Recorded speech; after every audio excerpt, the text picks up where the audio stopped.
Hello everyone. So this is a Moonman mini80-E pen. It's kind of a not so common pen on YouTube. Not many people have actually reviewed it, so I'm just going to give a quick look on it today.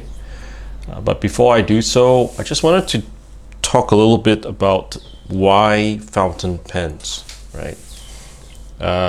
Just to get it out of the way, I'm not sponsored by Moonman, right? I'm just saying this to kind of give people who are viewing my fountain pen videos some kind of understanding about why I collect fountain pens, why I started using fountain pens. And the first of those reasons is actually the purpose of the pen. So obviously the pen is meant to use it to write. So you have to know, you have to like to write, right? You have to have a reason to write. For myself, one large reason why I use a pen in my daily life is actually during work. I would use a pen like this to write notes for meetings that I attend. And that's the reason why I got this pen. I got this pen because it was small. As you can see, it's pretty small. I could bring it around with me in my with a notepad to take notes. So purpose is one of the reasons why I would get a fountain pen.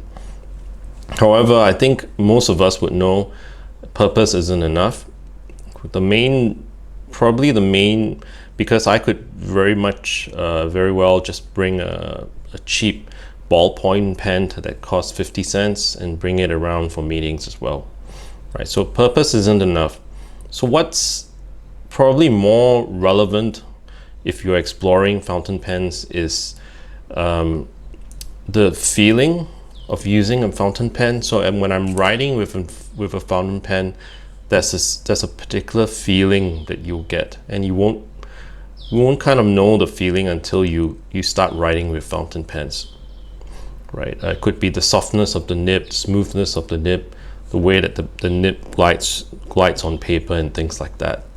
So the feeling is one thing, and not just feeling of writing, right? So for example, this particular pen, it's a pen that I don't use, or I don't plan to use very often, purely because even though it's kind of the right length when posted and all that, it's kind of having the wrong balance in my hand, right? As you can kind of tell, the pen is actually comprised of two sections, if you want to call it that. So this is the body, and it's very light, just pure plastic body besides a little metal end here. And this portion, which is the cap, is pretty relatively, probably like 3 times heavier than this part of the body of the pen here, right? It's made of like aluminum alloy of some sort.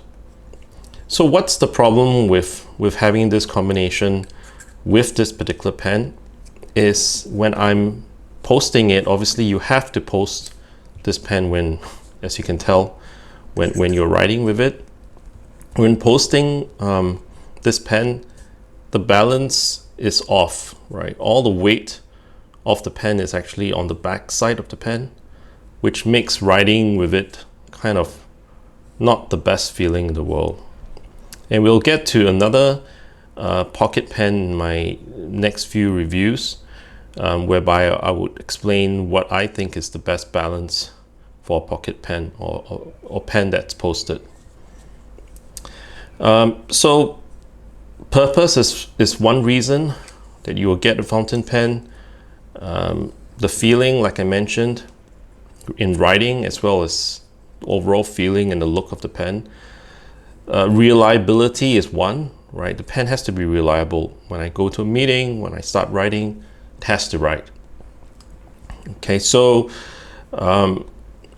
these are some reasons why I got into fountain pens. So just to step deeper into the review, and I've kind of done some of this already,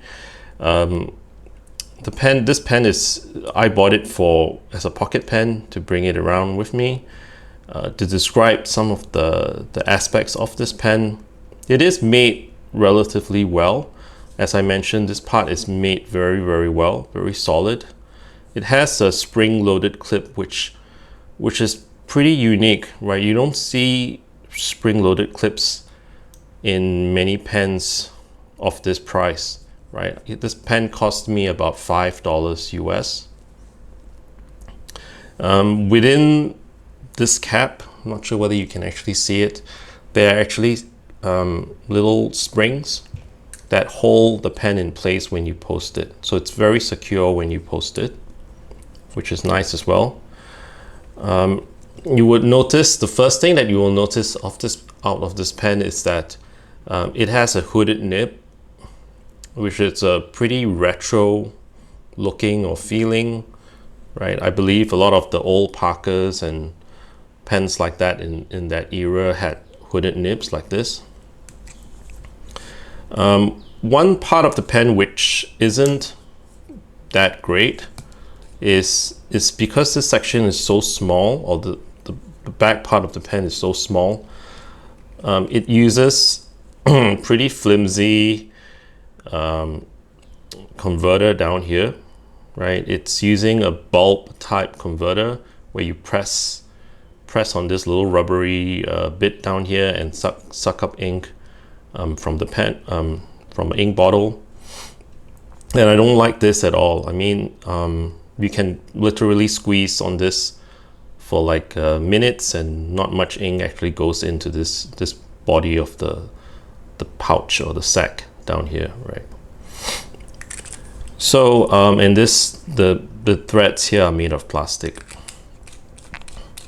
So just some impressions about this pen. It is made well, at least the top part of it is. You have the nice Moonman logo. As I mentioned, the cap is really made very well. In terms of writing, I'm just gonna bring in my the pen right now. It's loaded with Pelikan Royal Blue, and the nib is fine. And I'm just gonna attempt to write some cursive. GHIJKLM.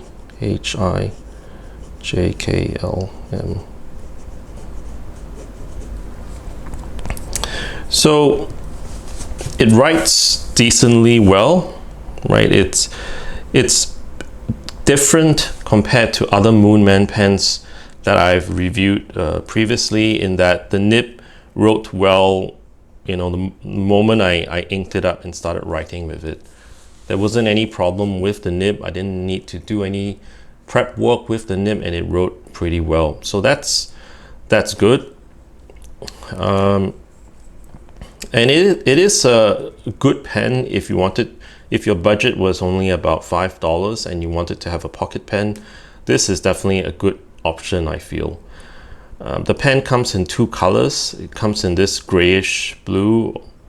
I'm not sure what the name of this color, and it comes in a blue, right? A blue, like a darker shade of blue. So this is the Moonman mini80-E. Apologize for the little rant in the beginning of the video. Like I mentioned, it is a decent pen. However, I'm going to be reviewing this other pen, which I use more often for my daily carry, for taking notes and all that, which I'm going to talk about in a future video. So again, thanks for watching today.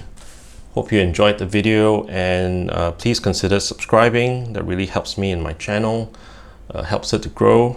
And if you have any comments or any questions, please leave them in the comments section below. And with that, have a good day. Bye.